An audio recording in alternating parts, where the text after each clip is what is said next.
మన రక్షకుడైన యేసు ప్రభు వారి శ్రేష్టమైన నామంలో మీకు నా హృదయపూర్వకమైన వందనాలు చెల్లిస్తున్నాను. స్నేహితులారా, ఈ దినం ఒక ప్రత్యేకమైన లేఖన భాగాన్ని మనం గుర్తు చేసుకుందాం. లూకాసు వార్త 23వ అధ్యాయం 42వ వచనం చదువుకుందాం. ఆయనను చూసి యేసు, నీవు నీ రాజ్యంలోనికి వచ్చినప్పుడు నన్ను జ్ఞాపకం చేసుకోమనెను.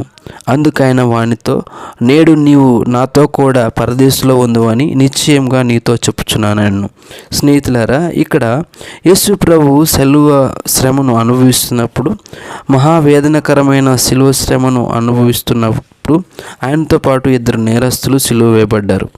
ఆ నేరస్తుల్లో ఒక వ్యక్తి మనసు ఎలాగుందంటే, యేసును నన్ను జ్ఞాపకం చేసుకొని ఒక వ్యక్తి మరి దేవుణ్ణి బతిమాలుకొనడం, ఒక వ్యక్తి దేవుని యేసులో ఉన్నటువంటి నీతిని, యేసులో ఉన్నటువంటి సత్యాన్ని, యేసులో ఉన్నటువంటి నీతిని వెదకటం మనం గమనిస్తాం.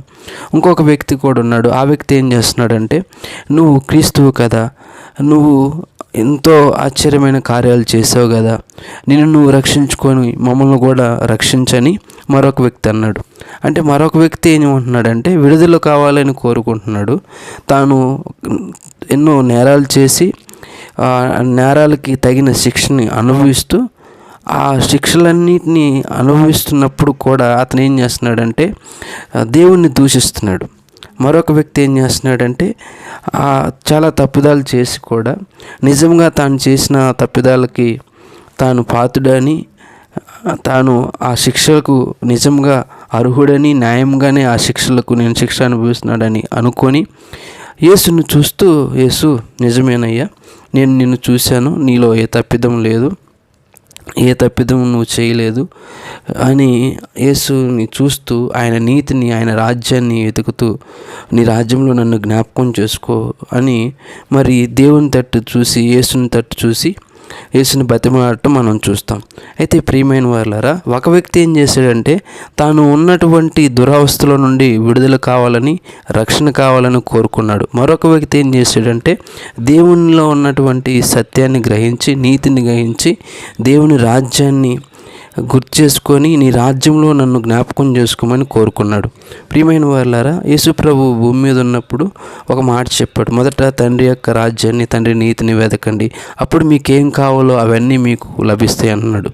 అయితే ఇక్కడ ఈ వ్యక్తి ఏమని కోరుకున్నాడంటే, యేసు నన్ను జ్ఞాపకం చేసుకో, నీ రాజ్యంతో వచ్చినప్పుడు నన్ను జ్ఞాపకం చేసుకో, నన్ను గుర్తు చేసుకో, అప్పుడు నన్ను మర్చిపోవద్దు, అప్పుడు నన్ను కొంచెం నీ జ్ఞాపకాల్లో ఉంచుకో అని దేవుణ్ణి బతిమాలుకున్నాడు. అప్పుడే వెంటనే యేసు ప్రభు ఆయనకి ఊహించినటువంటి విధంగా, ఆశ్చర్యకరమైనటువంటి అద్భుతకరమైనటువంటి విధంగా ఆయనకి జవాబిచ్చాడు. నీవు నేడే నాతో కూడా పరదేశంలో ఉంటావని నిత్యరాజ్య ప్రవేశాన్ని ఆయనకు అనుగ్రహించాడు. నా ప్రియమైన స్నేహితులారా, మనం కూడా చాలాసార్లు చాలా విధాలుగా మనం చేసిన తప్పుదాలకి శిక్షణ అనుభవిస్తూ ఉంటాం. మనం చేసిన పాపాల యొక్క శిక్షణ అనుభవిస్తూ దేవుణ్ణి దూషిస్తూ ఉండేవారంగా ఉంటాం. దేవుణ్ణి ఇంకా నాకు ఇది చేయలేదు, అది చేయలేదు లేదని దేవుని మీద సాకులు చెప్పుకుంటూ, దేవుని మీద అలిగి, దేవుణ్ణి వ్యతిరేకంగా జీవిస్తూ ఉండేవాళ్ళంగా మనం ఉంటాం. అయితే దేవుని బిడ్డలారా, అలాగ ఉన్నట్టయితే మనం దేవుని యొద్ద నుండి ఎటువంటి కార్యాలను కానీ, ఎటువంటి గొప్ప కార్యాలు కానీ చూడలేము, కానీ నిత్య జీవ ప్రవేశాన్ని కూడా పొందుకోలేము. నిత్య జీవ ప్రవేశం కూడా మనకు దక్కదు. దేవుడు మన విషయంలో మౌనంగా ఉంటాడు, కానీ ఏమీ చేయలేడు.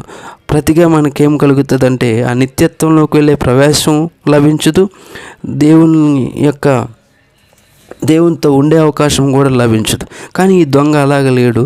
దేవుని యొక్క నీతిని, దేవుని యొక్క సత్యాన్ని, దేవునిలో ఉన్నటువంటి నీతిని వెతకాలని వెతికాడు. దేవుని మీదే, యేసు మీదే తన దృష్టి ఉంచాడు. కాబట్టి ఒక చిన్న విజ్ఞాపన చేశాడు. అదేంటంటే, నన్ను జ్ఞాపకం చేసుకొని ఆయన్ని బతిమాలుకున్నాడు. మీరు చూడండి, అన్నా జీవితాన్ని కూడా మనం జ్ఞాపకం చేసుకున్నప్పుడు, అన్నా ప్రార్థించినప్పుడు దేవుడు అన్నాని జ్ఞాపకం చేసుకున్నాడు. మరి ఇస్సాకు కూడా రిబ్కా విషయంలో ప్రార్థన చేసినప్పుడు దేవుడు దేవుడు రెబెకాను జ్ఞాపకం చేసుకున్నాడు.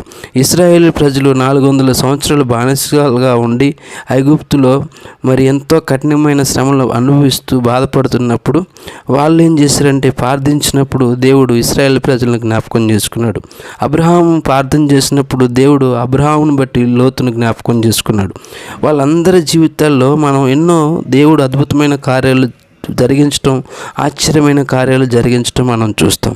అయితే ఇక్కడ ఈ సిలువ వేయబడిన వ్యక్తి, యేసుతో కూడా ఉన్నటువంటి వ్యక్తి యేసును చూసి నువ్వు నన్ను జ్ఞాపకం చేసుకో అన్నప్పుడు ఆ మాటను